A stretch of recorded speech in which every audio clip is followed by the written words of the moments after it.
यह बहुत समय पूर्वर कथा। एक शांत एवं सुंदर गाँव में आनंद नामक जड़े बुद्धिमान बौद्ध भिक्षु रोते। आनंद तांकर ज्ञान एवं नीरवता महत्व पर जनाशुना।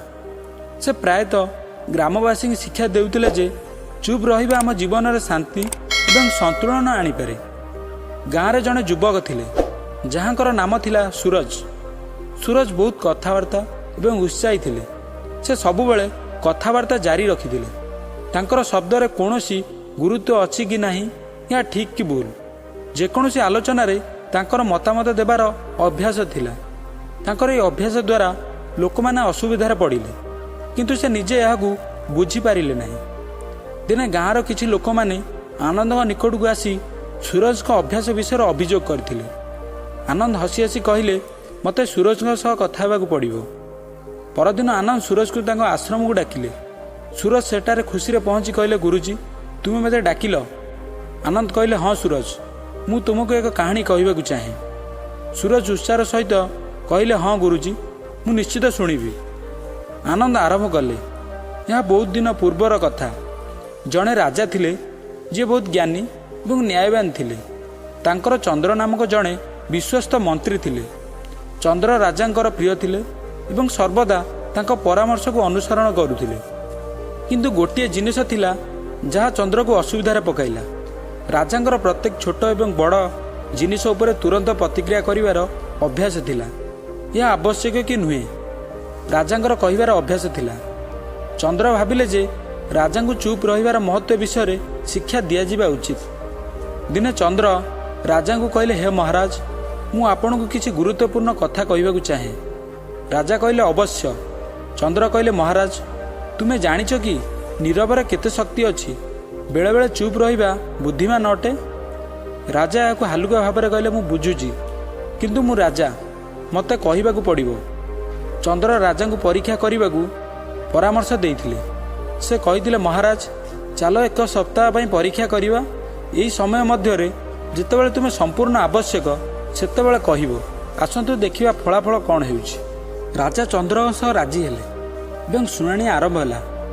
परवर्ती किछि दिन मध्य राजा जानिबाकू पाइले जे जेतेबाला से कम कथबार्ता करती लोक माने जहा कहिथिले ता अधिक गंभीरतार सह नैथिले। से देखिले जे तांकर बुद्धि एवं निष्पत्ति क्षमतार बुद्धि पाउछि। राजा अनुभव कले जे जेतेबाला से चुप रहिले सेतेबाला से चिंता करिबा एवं सठिक निष्पत्ति नेबाकू अधिक समय पाइले। से निज भूल को भल भाव में बुझी पारिले। एही परीक्षण शेष राजा चंद्र को डाकी कहले, चंद्र तुमे ठीक कहिछ। चुप रहिबा प्रकृति में अत्यंत गुरुत्वपूर्ण। यह मते शांति एवं संतुलन देइछि। चंद्र हसिले एवं कहले, महाराज यह सत्य जे बेले बेले चुप रहिबा हेउछि सबुठार बड़ ज्ञान। नीरवर शक्ति अछि एवं यह आमको आत्मनियंत्रण एवं ज्ञान शिखाए। सूरज गभीर भाव में भावी ता आनंद आड़ू चाहिए। कहले, गुरुजी तुमे कहबाकू चाहूछ कि मु मध्य कम कथा हुए एवं चुप रहिबा शिखिबा उचित। आनंद धैर्यर सहित कहले, हाँ सूरज, नीरव रही आम अनेक लाभ पाई थाउ। जेतेबेले आमे चुप रहू आमे अधिक शुणिबा, अधिक बुझिबा एवं उत्तम निष्पत्ति नहीं परिबा। यह आमर चिंताधारा को बढ़ाई थाए एवं आमे आत्मनियंत्रण शिखु। सूरज भाविले एवं परे धीरे धीरे कहले, गुरुजी मु बुझुची, मु मोर वक्तव्य अभ्यास उन्नति आनिबाकू चेष्टा करिबी एवं अधिक नीरव रहिबाकू अभ्यास करिबी। आनंद संतुष्ट होई हसी कहले, सूरज यह तुम जीवन एक गुरुत्वपूर्ण पदक्षेप। मन रख, नीरवर शक्ति अच्छी। यह आमको आत्मनियंत्रण एवं धैर्य एवं ज्ञान शिखाए। सूरज आनंद को पाद छुईले, आशीर्वाद ग्रहण कले एवं स्थिर कले जे से तांकर वक्तव्य अभ्यास उन्नति आनिबाकू चेष्टा करिवे। से तांकर शब्द को सठिक भाव में व्यवहार करिवे एवं भावप्रवण भाव में अभ्यास करने आरंभ कले। धीरे धीरे तांको जीवन बदलवाकू लगिला। तांकर संपर्क सुदृढ़ होगाकू लगिला एवं लोक माने तांकू सम्मान और प्रेम देवा आरंभ कले।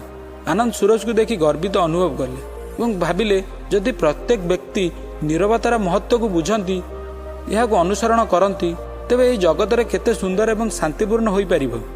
नीरव रहिबार लाभ को चिनी सूरज निज जीवन को एक सकारात्मक दिगरे परिणत कला।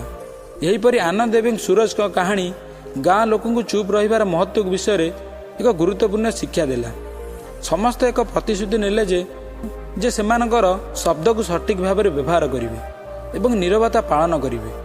ଏହା ଗାଁରେ ଶାନ୍ତି ବୁଝାମଣା ଏବଂ ସନ୍ତୁଳନ ପରିବେଶ ସୃଷ୍ଟି କଲା। ଆମେ ଏହି କାହାଣୀରୁ ଜାଣିବାକୁ ପାଇଲେ ଯେ ଚୁପ୍ ରହିବାର ବହୁତ ଶକ୍ତି ଅଛି। ନୀରବତା ଆମକୁ ଆତ୍ମନିୟନ୍ତ୍ରଣ, ଧୈର୍ଯ୍ୟ ଏବଂ ଜ୍ଞାନ ଶିଖାଏ। ଯେତେବେଳେ ଆମେ ଚୁପ୍ ରହୁ ଆମେ ଅଧିକ ଶୁଣିବା, ଅଧିକ ବୁଝିବା ଏବଂ ଉତ୍ତମ ନିଷ୍ପତ୍ତି ନେଇପାରିବା। ତେଣୁ ଆମେ ନୀରବତାର ମହତ୍ତ୍ୱକୁ ବୁଝିବା ଏବଂ ଏହା ଆମ ଜୀବନରେ ଗ୍ରହଣ କରିବା ଉଚିତ। ତେଣୁ ଏହି କାହାଣୀଟି କେମିତି ଲାଗିଲା କମେଣ୍ଟ ମାଧ୍ୟମରେ ନିଶ୍ଚୟ ଜଣାନ୍ତୁ। ଯଦି ଚ୍ୟାନେଲକୁ ନୂଆ ଆସିଥାନ୍ତି ତାହେଲେ ସବସ୍କ୍ରାଇବ୍ କରନ୍ତୁ।